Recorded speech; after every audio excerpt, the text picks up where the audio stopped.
Welcome to Minimalish, a podcast about minimalism, sort of. I'm your host, Desiree, and I strongly believe that minimalism isn't meant to be an identity, a standard to live up to, a set of rules, or anything along those lines, but rather just a tool to help us make room for the things that matter in our lives. And it looks different for everyone.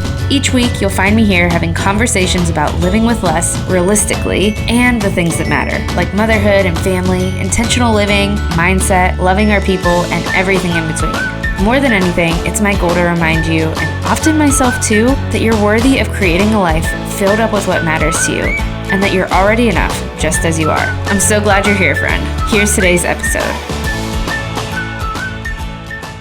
Hey friend, welcome to another coffee date episode of Minimalish. These coffee date episodes are a little more laid back, and we go through a set number of questions, and then we talk just a little bit more about something that relates to my specific guest or coffee date that day.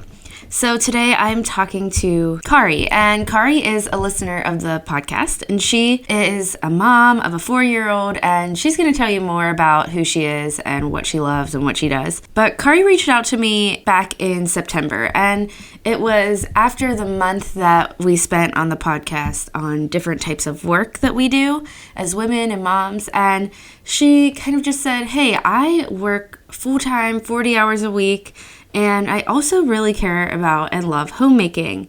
And sometimes I feel like I don't fit in. Like I don't fit in the normal boxes of either full-time working mom or homemaker. And she said, sometimes I feel lonely in that.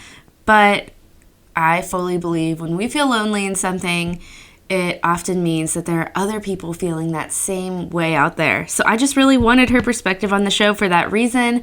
And I was also really excited to just bring a full-time working mom on the show.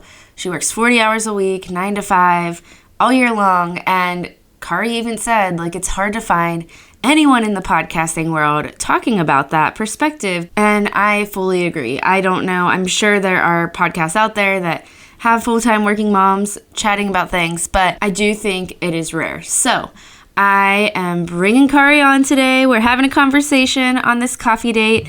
We are talking about so many different things. Khari really goes deep into talking about some kind of mom hacks for the full-time working mom and really just all moms in general. There are conversations about cleaning routines and how to make decluttering work for the mom who is out of the home a lot or just really busy. And there's just so much packed into this episode. We talk about meal planning. I could really go on and on about all the things we talk about, but I'm just going to let you listen in. I love our conversation. I love her heart for moms in general, and she is just a light. So it's been fun getting to know her. I also want to tell you something that might be a little bit sad, but it's bittersweet. Today is the last coffee date episode. We've been doing coffee dates since May of this year, and I've really loved them, but I have another idea for kind of this set monthly episode. I'm going to be doing a monthly Q&A, but it's not just going to be me talking. I already have a co-host that's coming on to these once-a-month episodes. I cannot wait to tell you who it is, but I'm not telling you yet. So just stay tuned. It'll be coming. The first Q&A episode is coming in November, which it is November right now. So it's coming this month. I can't wait to share it all with you. I think this is going to be a really fun series, and it's going to be a way for you to really tell me what you want to hear in the show, because I'm going to be taking your questions. My co-host is going to be taking questions as well. So there will be more details to come about that. All right, friend, let's dive into today's coffee date episode. I'm so excited because today I have Khari on, and Khari reached out to me, and Khari, I'm so grateful that you listen to Minimalish. I'm so grateful that you reached out to me because you have a really awesome perspective that I'm excited to share on the show. And I will pronounce your name correctly because I've been saying and you just told me it's Khari, so thank you. But we are having a coffee date. So let's talk about first and foremost, before we even start, what do you like to drink on a coffee date? Absolutely. So we have a super cute local coffee shop in our town. I live in a small town in Chicagoland suburbs, and it's right downtown. It's literally next door to my job, which is awesome. And they have a drink called Better Than Basic. And it's a seasonal fall drink. And it's basically like a pumpkin and coconut latte. And it just doesn't have like all the stuff in it that some of the larger chains have. And I get it with coconut milk, and it is just so good. So that's basically, my go-to, really. That sounds so good. That sounds amazing. Yeah. Because I love coconut coffee and I love pumpkin in my coffee too. So it's like the best of both worlds. Okay, well, you said that the coffee shop was next to your work. So talk to me a little bit about what you do, and not just like what you do for work, but obviously tell us that. And then tell us just a little bit about yourself, your family, anything like that. Absolutely. So I am 33 years old. And like I said, I'm in the Southwest Chicagoland suburbs. So I am a wife to my amazing husband. We were actually high school sweethearts. So we've been together for more than half of our lives, which is kind of crazy to think about. I am a mother to an almost 4-year-old boy. So I am a train mommy. I am all about trains. I know way too much. I am an Enneagram type 1. So I don't know. I know you've kind of touched on Enneagram a little bit, but I super love structure and reformation and simplicity and lists. Just wanted to go over that because that's kind of a summary of my personality. And then I'm on like our church worship team. I was a music major in college.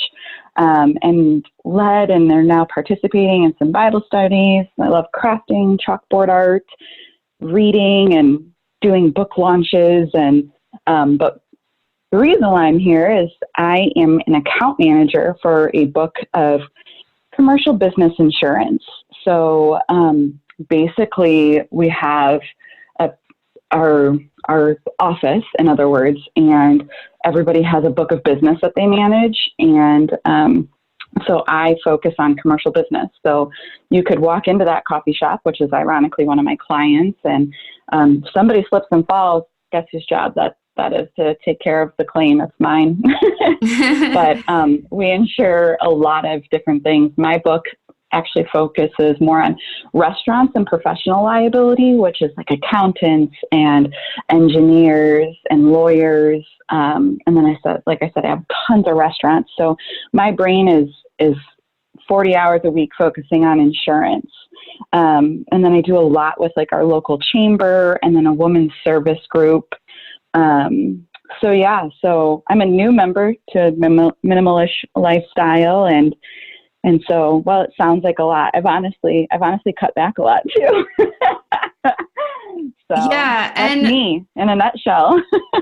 I love that. And I love that you say like, it seems like a lot, but I've cut back, and just like how you've described your personality, like it just sounds like, and not to say that, maybe you sometimes do feel overwhelmed with that schedule, but all of us do with whatever schedule we have or whatever we have going on in our days. But everyone's capacity is different. So like if that does that might sound like a lot, but someone else could be like, hey, I do that plus a million other things. I'm totally fine. It's not necessarily about like you have to have a certain amount of things on your plate. It's just about what feels right to you. And if you're doing all the things that you love, everyone has a different capacity. So what I am so excited to chat about with you is the fact that, okay, you have all of these things on your plate, and they're things that you love and they're things you care about, from being a mom to working full-time and the job that you do, and to the other things you're involved in your community and your church. But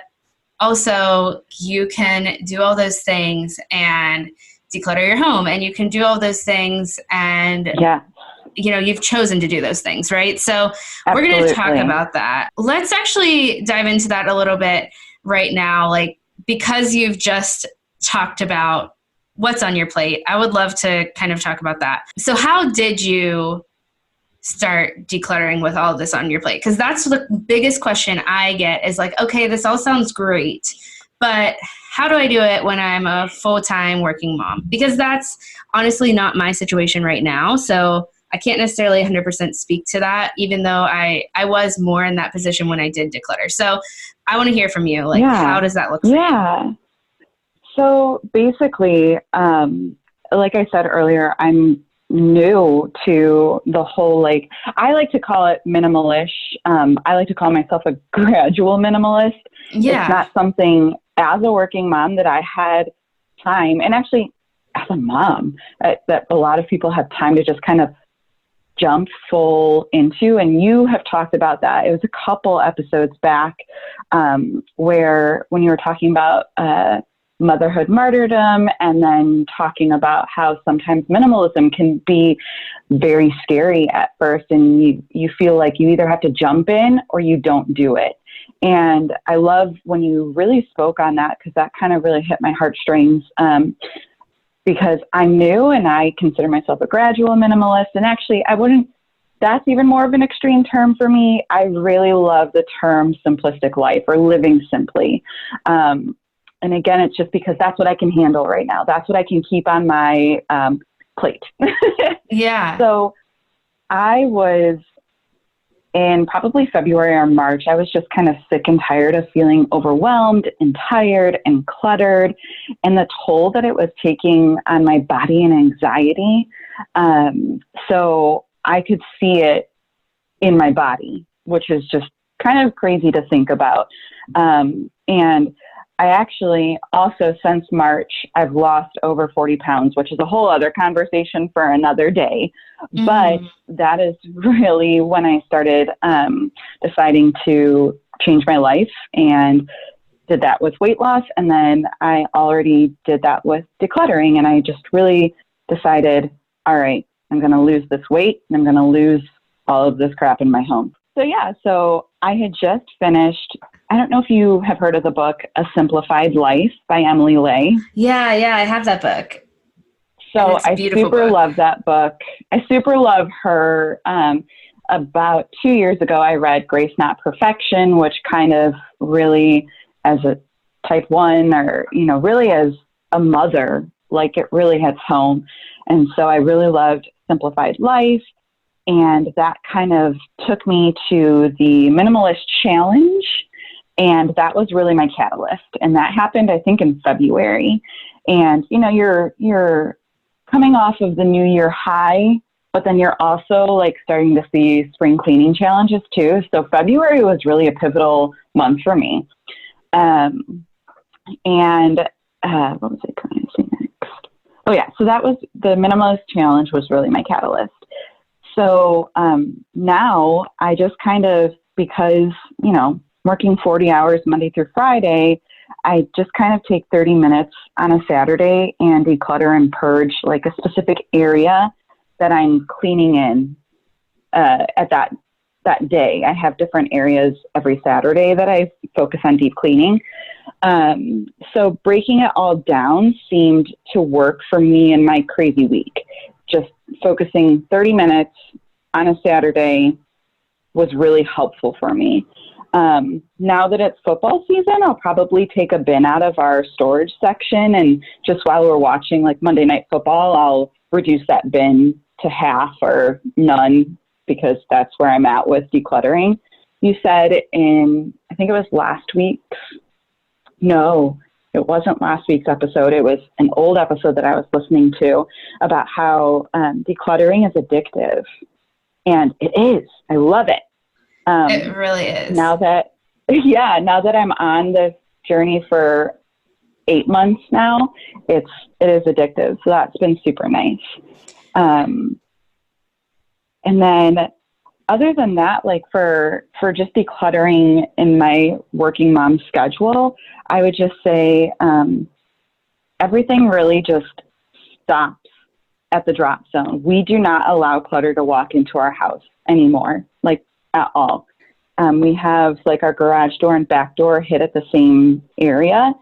And when my son walks in with a goodie bag from a party or a piece of paper or whatever, I always tell him, set it on the kitchen table, set it on the kitchen table.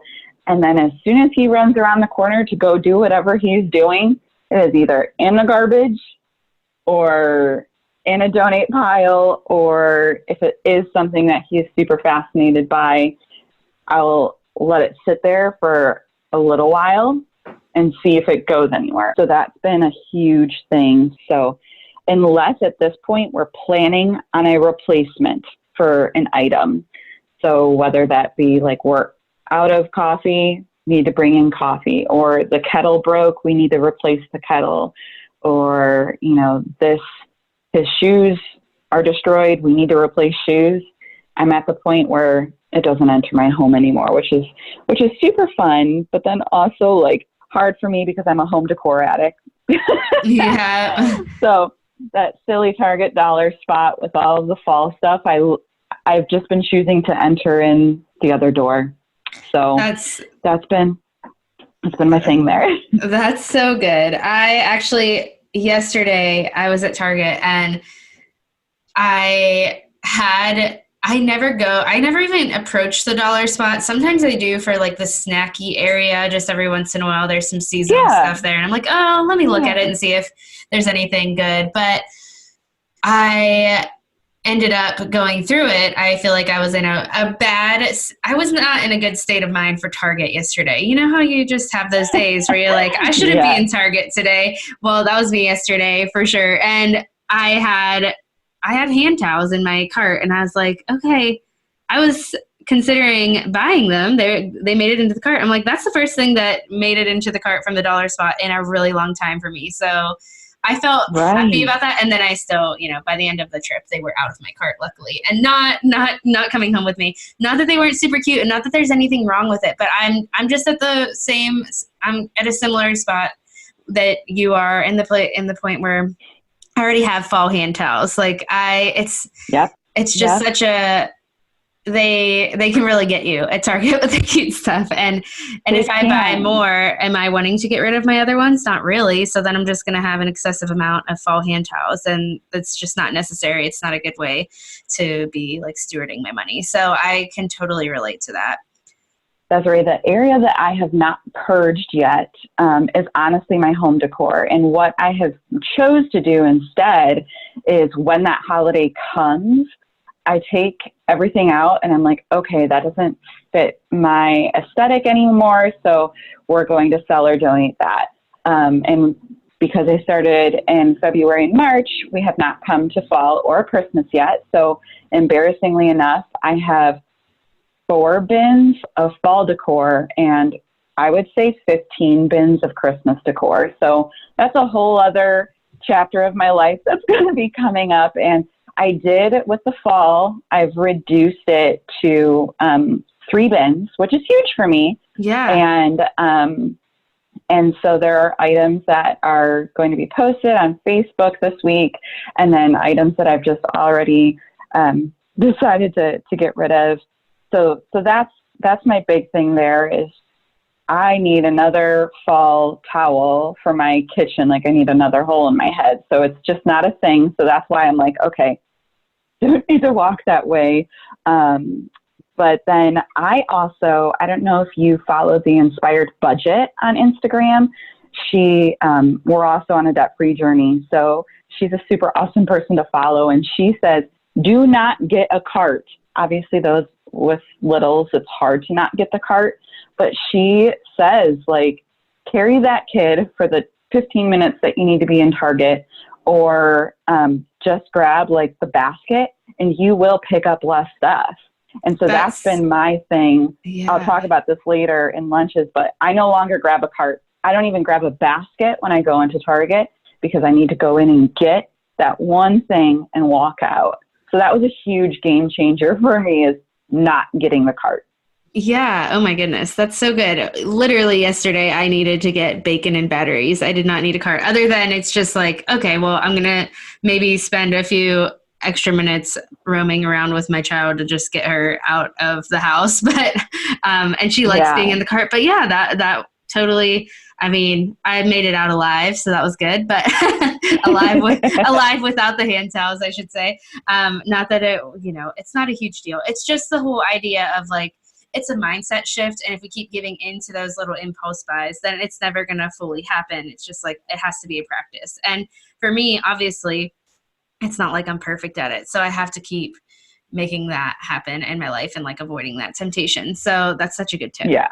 I think it's amazing, like the way that you're doing the decluttering on the holiday decor, because I think it's realistic. Like you don't have to go through, I just talked, today's episode that released was just about how we went through our entire house in 1 week. And it was just like, it's such an odd situation that we were able to do that I wanted to share that story. Right. But mostly I wanted like the points of just like how to declutter and how to do it as fast as you want to, basically, as fast as it's realistic for your life, how to do that and what actual things helped us be able to have the motivation to keep moving forward. So I love that for you. It's just like, okay, this overwhelms me to tackle this right now. I'm going to tackle it when it's actually a good time to tackle it, which would be when I have to actually go through all this stuff because it's the holidays. So I just feel like that's just another testament to the way that you're able to do this as a full-time working mom that has a lot on her plate. All right, so let's dive into, these are just questions that I ask on every coffee date, and I just think they're fun and a fun way to get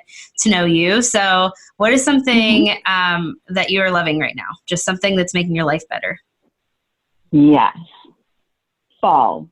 I love the upcoming holidays, and I literally cannot shut up about it. I love bucket lists and like cooler weather and wearing hoodies and brats and hoodies. Or I already said hoodies, but brats and s'mores and all the fun things. I love Christmas, and just like the thought of basically September on and fall just makes me so happy, and it gives me all the hygge vibes. And that's actually how I started into like the whole simplistic life, is that I went from looking into hygge as like a lifestyle, then looking into minimalism, and then kind of switching over to the simplistic lifestyle. So fall and all of the cozy vibes. I love it. I do too. I enjoy being able to wear like a cozy sweater, and I mean, just the simple things like that, and being able to, I don't know, breathe again outside and not have such crazy humidity. At least that's what I experienced through the summer in Pennsylvania. And my thick hair. yeah. It's so nice when the seasons change. Let's talk about what is something that you're struggling with right now. So on the other end. So this might be a little bit heavier than anything else that we talk about today, but getting rid of baby items. So we really struggled with infertility thanks to, I have polycystic ovarian syndrome. So my son was in and of itself a miracle that we were able to have him and that he was healthy. So really struggling with simplifying and minimizing baby stuff because that's an emotional thing for me. Literally everything else in this house, I'm like, that can go. I don't care. But for whatever reason, that baby stuff and closing that chapter in my life has been really hard. So there are some large items that, with clothes and the swing and the bouncer that I know that we need to donate and get rid of.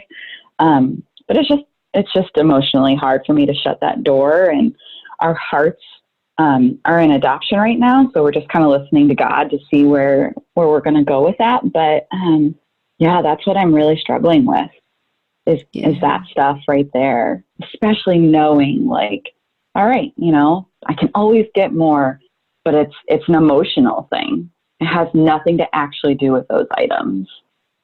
Yeah, that's hard. And I always think that's so important to acknowledge is just the fact that decluttering can be highly emotional, and it's okay to struggle with that. And that, the fact that it's part of, those things are part of your story and something that was such a struggle for you and like a huge, really hard season. So that totally makes sense that would be a struggle. Yeah. And I think the other aspect is, since we are knowing that we want to adopt, but not knowing like, are we going to do a global adoption of, a 4 or 5 year old in 2 years, or are we going to do like a domestic adoption of an infant? And it's like, what do we want to get rid of versus what should we keep? And just the unknown but having to realize that it doesn't, these things are all replaceable. I mean, there are a few items that I definitely want to keep no matter what. I have basically told my husband, like, I need you to go downstairs and take the pictures of the swing and bouncer and list them yourselves, because I just emotionally can't. And even though, like, I know I'm getting rid of those items, it's something so weird for me. And he is totally not emotionally tied to that. So he's like, sure. So sometimes it's just important to delegate that task. Yeah. If it's emotionally hard for you, just say, hey, person, friend, or spouse, or whatever, like, can you please just go through that bag and pick and choose, because I just can't, and I don't care, but I just can't. Right. So that's what I've learned. It's just easier to do that. Yeah, that's so good. Okay, give me 1 second. I just need to. Okay, well, that is such an important discussion, and I love that tip. So thank you for sharing that. My next question, what I really want to know is, what's something you're reading, watching, or listening to that you're wanting to tell everyone about? So probably biggest mom hack, but definitely working mom hack, is Audible. Like, I would die without Audible. So I just, and I'm doing my hand quotation marks, read the You Are Free to Be Who You Already Are by Rebecca Lyons. So I just loved it. So you don't have to have like all of the things or do all of the things. That's really, I feel like, kind of going back to that like motherhood message that we hear so often. You don't have to like hustle hard, or you don't have to like have all of these things, and just to like be you and live in who you were made to be. So I super love that book. I finished it a month or two ago. So now I'm reading The Joy of Less. So that's really what I'm reading right now. I was just listening to a podcast with Rebecca Lyons. So I'm going to have to check out that book. Okay. And what is something that you're simplifying right now? Yeah. So the biggest thing, and I've been doing this since about February or March, is my cleaning schedule. So I break it down by daily and weekly, and then like a monthly rotation. And I made, of course, like a little cute printout that's laminated, because I'm that person for whatever reason. But honestly, the daily things, they don't always happen. And that's okay. That's fine. Grace is a huge part of this minimalish journey that we're all on. But I found that having like the rotating weekly different areas has really helped my home tremendously. So another person that I follow on Instagram is A Bowl Full of Lemons, and she's kind of like a cleaning guru. She's got a couple books out there about cleaning. So that's basically what I'm simplifying, and it has helped so much. So daily, my husband actually loads and unloads the dishwasher. So that's something that we do daily, and clearing the counters and doing a 5-minute pickup, laundry pickup, mail being cleared, and making sure the outside is picked up. And then weekly, making sure the fridge is cleaned out, the stove is wiped off, and floor is swept. Because to be honest, as a working mom, like, I just can't do that daily. So that's like a weekly thing that's focused on trash and washing sheets and clearing tables. And then I broke each 4 weeks. So those months that we have 5 weeks, you get a week of relaxation, which is awesome. But broke it down. And for me, how it works is that those are the areas that I deep clean. So like week 1 is our laundry room and basement and my son's room. And week 2 is the master bedroom, master bath, and master closet. And week 3 is the kitchen. And then week 4 is the living room and hall bath. And that's when I really like dust and vacuum and disinfect and wash all of the things.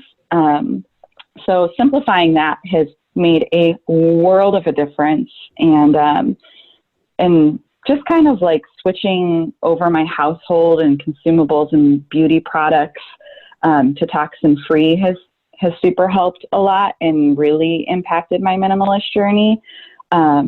So instead of having 48 different cleaners, which definitely used to happen, cleaning with like water, vinegar, and essential oils, and like a microfiber, and like a better antibacterial for like the bathroom. And the plus of doing all of this, outside of cleaning and keeping my house clean, is it's really helped the friction in my marriage, which has been huge because my husband, I'm an organizing freak, but my husband is a clean freak. And they don't go hand in hand, to be truthful with you. So me organizing our cleaning schedule this way has not only helped my schedule, but like super helped the friction in my marriage, which is almost non-existent now when it comes to having our home be clean. And then it gives me tons of freedom to do what I want to do, which is play with my child and do all of the fun, super fun things. So that's basically it's like a 2 hours on a Saturday that I do this. And a half hour of that is decluttering, like a purge or a decluttering. So really only an hour and a half is cleaning. So I primarily do at least an hour of it while my son is taking a nap. So only an hour of it is when he's awake, and I'm making him help me because that's what family members do. So that's like my huge, like, I love that I did that, and I love that I made it a rhythm, and it's working out awesomely. Yeah. And when you reached out to me about like doing an episode together, you had said that you're like, it was when I was doing the working series on the podcast talking about work. And I love that you said, like, sometimes I feel like maybe I'm alone in these feelings, but I don't think, it's like, I feel like every time we feel like maybe we're alone, it means that there are other people out there that feel the same way. And you just said, you talk to a working mom and you talk to a homemaker, but I am a working mom that really enjoys homemaking. So I was just excited that I could have that perspective. Okay, so my last coffee date question for you is, what is something that you've been learning? Yeah, so Grace, ironically, before I found your podcast, was my word of the year for 2019. So I love that that's really, what your podcast is centered around. But, I feel like in today's day, like moms, like we're expected to do way too much. And, we're not perfect, and neither are our family members, and minimalism and homemaking is super overwhelming. So just giving grace to myself and remembering that, homemaking should be pleasant. It should be pleasant. So, giving yourself grace keeps the stress away. So that's basically something that I'm really learning and focusing on, which I love. Yeah, I love that. We talked a little bit about how you have found these cleaning systems that are really working for you right now, and that's something that's been simplifying your life in general. So can you talk a little bit more about what those systems are, because you do have a busy schedule and like you're not home most of the day. So what are those systems? How do you keep up with your home? Yeah, so there's just a few things that I do that really I love as a working mom that I could not live without. So the first thing, and I know tons of people probably talk on this, but meal planning, it's such a focus in our home, and it really shouldn't be time consuming. So for me, I personally spend like 5 minutes on Thursday planning meals only. I don't do anything other than say, on Monday of next week, I would like this. So I just kind of put that down. And then on Friday, I create like a shopping list, and I spend 5 minutes on Friday doing this. Get to work, 15 minutes early. So on Thursday, I spend 5 minutes looking at meals. And then on Friday, I spend 5 minutes like creating lists, shopping pantries, figuring out what toiletries we need. And then, if you do like the pickup, maybe put in your order. So on Saturday, you can either pick up your groceries or have them delivered, or you can go shopping. So that was like a huge thing. And again, it's only, 5 minutes one day, 5 minutes another day, and then Saturday you do your thing. And so for me, I kind of created like an outline on how I meal plan. So Monday is either like pasta or meatless. Tuesdays is always Mexican food, whether it's tacos, nachos, soup, and enchiladas or a casserole. Wednesday is always like international foods, beef stroganoff or stir fry. Thursdays is our busy day, so that's our leftovers day. And Friday is pizza night or takeout because I'm exhausted. Yeah. Saturday is like always like a family. If it's not a family gathering, I'll try a new recipe. And then Sunday, I always do like a large meal. So we have lunch and leftovers for the week. And so it's not hard for me to think of meals because that is the way that I have laid out our meal planning. And that's just the way I do it. And it's just much easier to kind of keep in that meal planning schedule. Also, another huge thing with meal planning is Sunday prep. So I'll make a batch of muffins or pancakes. I'll make a yummy, dessert for the week, whether it's like brownies or cookies that last all week, and I'll hard boil eggs. So that's like a huge thing for me is meal planning. That's a system that I really, truly think moms should use, but especially, working moms out of the home, you have to have a plan in place for that. Another big thing that I tell working moms all the time is when they're like, I'm just so overwhelmed. I'm like, well, how are you utilizing your lunchtime? Usually we get a half hour to an hour lunch, and I'm one of the blessed working moms where I do get an hour long lunch. But working moms, you have to take advantage of your lunch. You have to. So I'll generally eat at my desk while I'm working on a project at work. So that way my lunch can be spent elsewhere, whether it's, sometimes I have meetings, so this doesn't happen 5 days a week, but, I can eat my lunch on the road, but I'm able to run errands, meal plan, go see the chiropractor. I live really close to work, so I can run home and throw in a load of laundry, go to the bank, check my accounts online, text friends, because working moms, you sometimes feel super distant. So just taking advantage of those 60 to 30 minutes that you have so you don't have to do them after 5 p.m. Seriously, every time somebody's like, I'm just so overwhelmed. I'm like, how are you spending your lunches? That's the first thing that I say. So that's huge for me. And I talk on it a lot to people. Maybe that's my type 1-ness. I don't know, but I'm always like, well, do what you can here. So that's one big thing. Another thing is teamwork with your spouse or with your significant other. Sounds silly, but when it comes to simplifying and home management and you both work, that means you both have to pull your weight at home. My husband is super amazing. So I'll start the bedtime routine. I'll start the bath and I'll kind of oversee the bath situation, but my husband wraps it up. So while he's reading books, I'm laying out clothes for the next morning. And then I spend 3 to 5 minutes kind of vegging out on my phone while he's finishing stories and prayer and stuff like that. And then I go in and I do my little song spiel. There's those set songs you have to sing. And yeah, and yeah. Get in a little bit, get in a snuggle. And then my husband leaves and he goes into the kitchen and he starts emptying and then loading the dishwasher. So when I'm done doing my mom snuggle thing, I come out and I clear and wipe down the counters.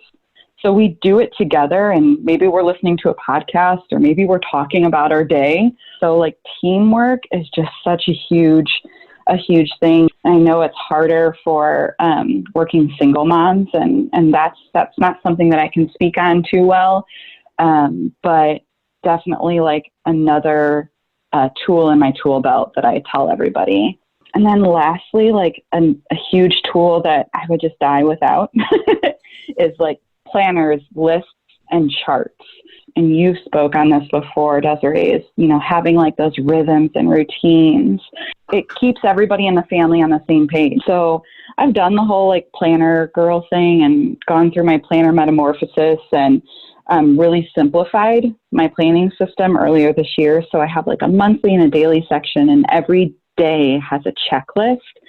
But other than that, my planner, I use an A5 ring system. And so I have meal ideas and a budget section and wardrobe capsules and meeting notes and bucket lists and wish lists and a holiday planner. And while that's all a lot, like I have a brain dump, and I keep this planner with me 24/7 because otherwise I just wouldn't be able to handle life. Yeah. But I know there's like a lot of apps out there for lists, but I don't like to clutter my phone even. So my husband and I, we share the to-do list. Like we share a to-do list on the Apple Notes app. Like you can share with other people. And so this helps a ton to communicate daily. Like when one of us is like, oh yeah, you know what, this weekend, we really need to make sure that the doors to the basement are painted. My husband will add it to like our weekend warrior list, and it just automatically uploads on my phone, which is great. And that's like an Apple app. Like it's not one you pay for or anything. It's just automatically on your phone. So that's been great. And yeah, just hanging the meal plan on the fridge. So, you know, I don't have to explain myself 100 times, you know, what we're having or where we are in the morning routine or where we are in the evening routine or why am I making muffins on Sunday? Because it's Sunday prep, you know, just kind of, it saves us a lot of time and hassle and keeping everything in the command center. So those are really like my, you know, while they're mom hacks in general, like things as a working mom, like you have to utilize these items in order to really have balance and harmony, because there's really no such thing as work life and home balance. It's all a matter of, you know, ebbing and flowing. And while you're home, you want to pour your focus into your home. And so it's just easier to kind of keep up with all of it that way. So those are really the systems that I love utilizing. Yeah, I love that. So talk to me a little bit about, like, before we kind of end this conversation, what are your main encouragements to the working mom? I know we talked about like all the systems and all of the ways to kind of just actually make decluttering happen and be able to keep up with your home as a full-time working out of the home mom, which, like I said, I was telling you this before, it's hard to find that perspective to be able to come on the podcast because, like, life, my schedule plus your schedule, like, it's hard to line those two things up. And I am so grateful I'm able to have that perspective, because I think my goal is for this,